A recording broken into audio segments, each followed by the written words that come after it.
AEW is a lot more violent. The use of blood may seem barbaric to some fans, and there's no question I it's like an it. old-school promotional style. However, AEW is likely counting on this, hoping to bring back old-school fans who grew up watching wrestlers get busted open, presenting what some see as a more physical style than the WWE.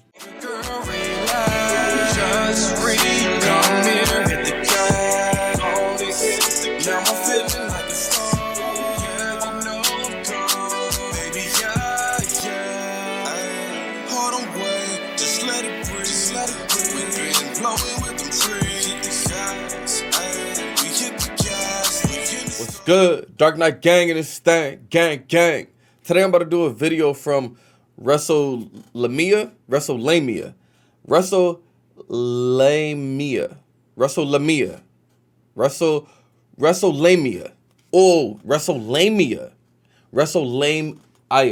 I don't care. Anyway, this video right here is titled "The Biggest Differences Between AEW and WWE That Only Real Fans Will See." Y'all requested it. Don't trip, you not got y'all. Y'all keep telling me I need to react to some AEW. The only issue is I don't know if AEW gives people copyright strikes. I don't know about that. Let me know down in the comments. Are other people reacting to AEW? Are they getting copyright strikes? Everything cool? Let me know down in the comments, bro. But anyway, we're going to see the biggest differences between AEW and WWE that only real fans will be able to see. Me personally, you guys know I'm a casual fan of WWE. It is what it is. You guys made me a casual fan. It's pretty cool. I ain't mad at it. But we're going to see the differences. Let's see what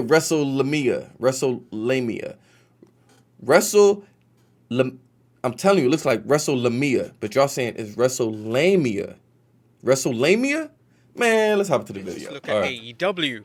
AEW works with its wrestlers on storylines. One advantage former WWE supers working in AEW talk about is that the promotion allows them much more input into potential storylines. Although AEW president Tony Khan still has the final say, the scuttlebutt is that AEW storylines are much more wrestler influenced than in the WWE. Critics have likened this to inmates running the asylum, with some wrestling pundits pointing to matches like Double or Nothing Stadium Stampede as evidence of wrestlers taking things a little too far. But on the other hand, supporters see this as evidence that AEW is willing to let wrestlers think outside the box, arguing that this has played a role in its success. AEW has a much more relaxed schedule.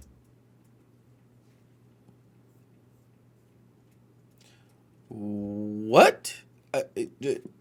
It's pointing to matches like This Double looks or Nothing insane. Stadium Stampede as evidence of wrestlers taking things a little too far. Right? On the other hand, supporters My boy ran in and swung a sledgehammer trying to take his head off. Did you see that? Look right here. like Double or Nothing Stadium. No. There we go. This dude right here is going to swing the sledgehammer trying to take this dude's head off. Into matches like Double or Nothing Stadium Stampede as evidence of wrestlers taking things a little too far. On the other hand, supporters see this as evidence that AEW is willing to let wrestlers think outside the box, arguing that this has played a role in its success. AEW has a much more relaxed schedule. Professional wrestling isn't known for its easy schedule, with wrestlers spending days or even months away on the road from their friends and family. However, AEW is completely different, as its wrestlers are expected to work a maximum of 2 shows per week, barring quarterly pay-per-views, but that being AEW Dark and Dynamite. While AEW wrestlers can work other shows such as indie shows with the company's approval, there is no comparison between the WWE's grueling road schedule and AEW's, although as fans know, the WWE schedule has been greatly scaled back due to the COVID pandemic. AEW has less television and pay-per-view. This can be seen as both a blessing and a curse. AEW has far less television time than the WWE as well as pay-per-views, which means there is less chance of oversaturating the market. This also allows AEW to build up storylines over time and avoid airing the same matches between wrestlers, something which distinguishes itself from the WWE. On the other hand, AEW's limited WWE is hella repetitive with the storylines and the matches. It has less opportunities to develop new characters, and it takes longer to do so. While AEW is reportedly getting an additional hour of television in 2020, that may not be enough to properly develop and promote its wrestlers. AEW is a lot more violent.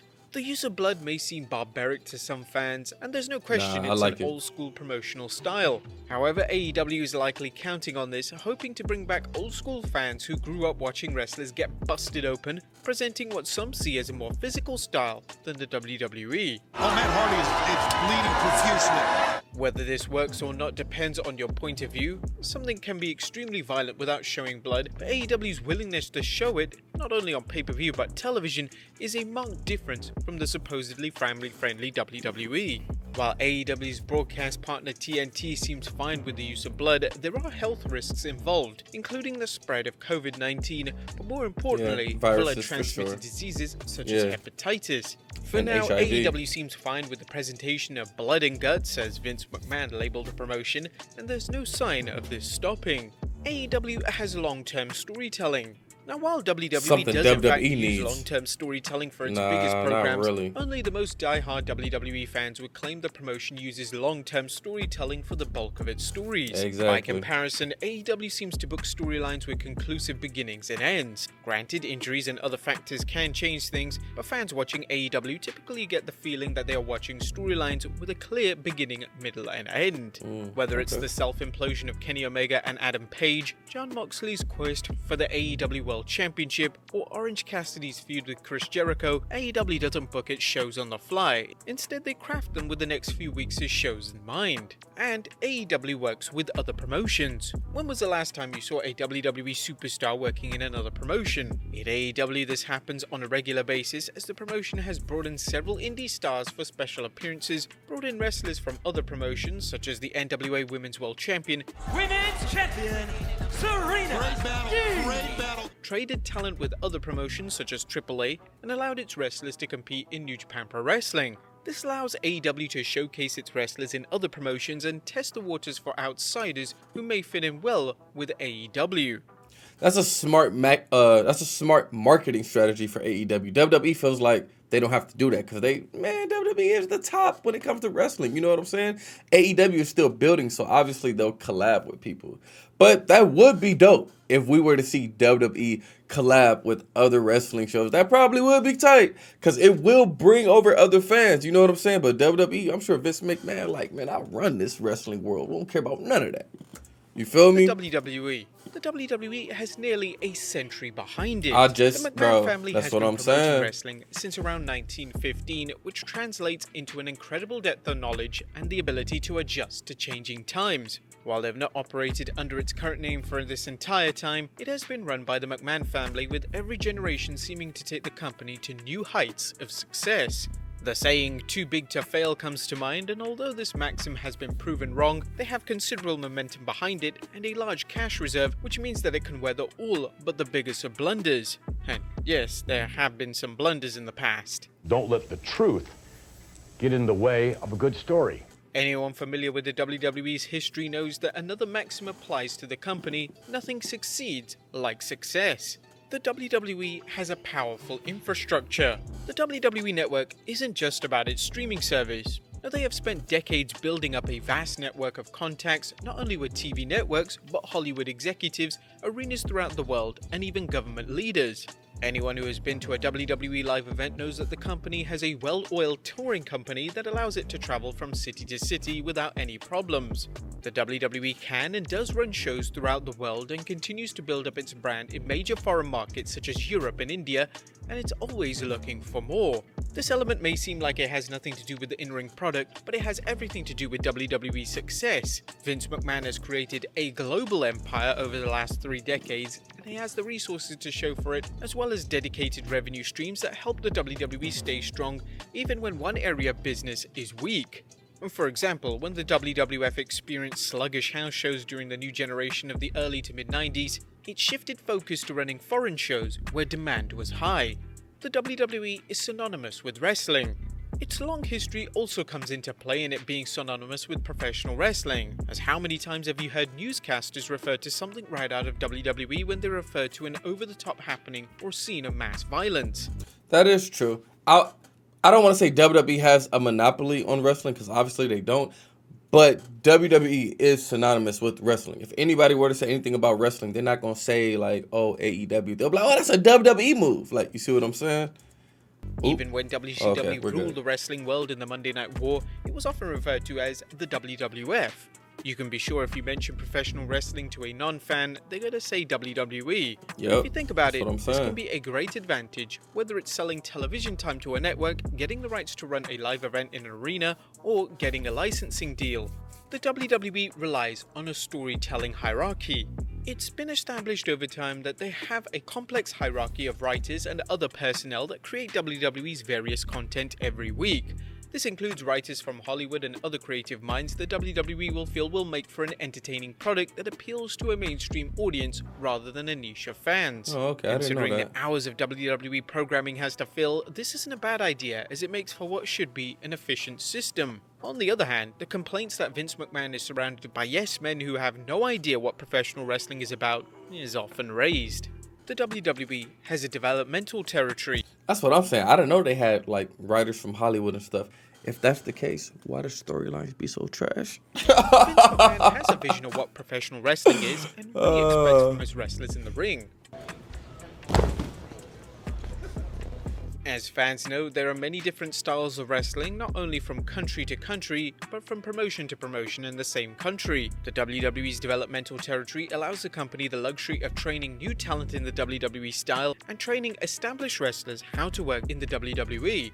It also allows them to experiment with its traditional formula and see what might be new ways to promote matches. While history has shown Vince McMahon has little use for anything that deviates from his vision, the WWE's developmental territory still is the place to experiment, regardless of what happens on the main roster.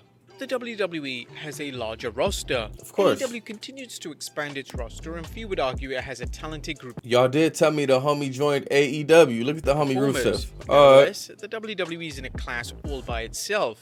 Don't believe us? Just look at the number of wrestlers released on Black Wednesday, a group so big they could have formed the roster for their own promotion. The promotion is brimming with talent, so much so that its enhancement talent could be major stars in other promotions, and in some cases were before they came to the WWE. Fans may not like how the WWE uses all of its wrestlers, but there is no denying it has a small army of extremely talented men and women. And the WWE runs house shows. House shows are another difference with positive and I don't negatives. know what that means. The positives are that it allows WWE superstars a chance to supplement their income with merchandise sales, practice their in-ring skills, and connect with the fans. The downside is that house shows have often been a money-losing proposition for the WWE, and at one point there was talk of curtailing them, and that the rigorous schedule was hard on superstars' bodies and morale. The WWE has announced it's resuming house shows in 2021, but it remains to be seen whether the promotion will limit the number of shows they make. But there you have it, guys. Great video from WrestleLamia, WrestleLame, whatever. I don't care. Listen, great video, bro. Thank you guys so much for requesting it. I thought he was going to get more into like the action aspect of it to see like how it's different. Even though he did say AEW is a lot more violent. They show blood. So I'm guessing with the blood, they also probably just do a lot more things that can be considered gruesome. You know what I'm saying? Because they're not PG. So I understand the appeal of AEW. I need more things to react to decide if I'll start to react to that. Bro, I haven't even started reacting back to the top 10s yet. You know what I'm saying? To the top 10s of Raw and SmackDown. I haven't even started back on that yet. And y'all said AEW. I don't know, bro. I don't know. But this was a good video, though. Shout out to the gang. Thank you guys so much for requesting it. Everybody have a good day. Have a great day. Continue to go after all your goals and dreams. Remember, you can achieve whatever you want in this life. You just got to work for it. You got to work hard. You got to believe in yourself and go after that. Shout out to the gang. Peace.